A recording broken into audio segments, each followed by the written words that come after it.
किसी गांव में एक पुराना पर बड़ा और सुंदर घर था। उस घर में ढेर सारे चूहे रहते थे।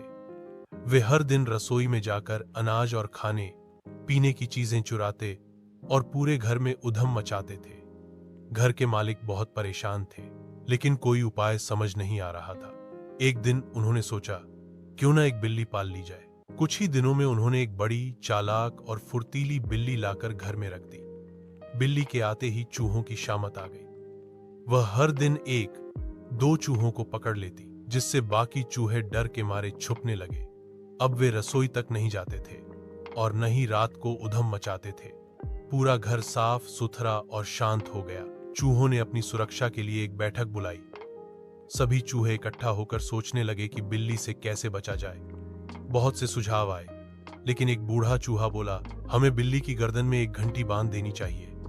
जैसे ही वह चलेगी, घंटी बजेगी और हम सब सावधान हो जाएंगे। सभी चूहे इस योजना से बहुत खुश हुए और ताली बजाने लगे। तभी एक छोटा और समझदार चूहा बोला, योजना तो अच्छी है, लेकिन एक बात बताओ, यह घंटी बिल्ली की गर्दन में बांधेगा कौन?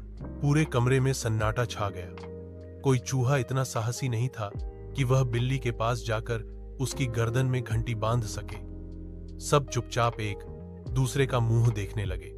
तभी बूढ़ा चूहा फिर बोला, योजना बनाना आसान है, लेकिन उसे अमल में लाना कठिन। बिना साहस और समझदारी के कोई भी योजना सफल नहीं होती। इस बीच बिल्ली भी समझदार थी। उसने चूहों की बातचीत की भनक पा ली थी। उसने सोचा कि अब चूहों को डराकर रखना ज्यादा जरूरी है। वह पहले से ज्यादा चुपचाप चलने लगी और छिपकर शिकार करने लगी। धीरे धीरे कई चूहे मारे गए और बाकी डर के मारे बिलों से बाहर निकलना ही छोड़ बैठे। इस घटना से उन्हें यह सबक मिला कि केवल योजना बनाना काफी नहीं होता, उसे अमल में लाने के लिए हिम्मत, एकता और सही नेतृत्व भी जरूरी होता है। सीख, नैतिक शिक्षा, केवल योजनाएं बनाना काफी नहीं होता। अगर योजना को कार्य रूप में बदलने की हिम्मत और क्षमता न हो, तो वह योजना व्यर्थ होती है।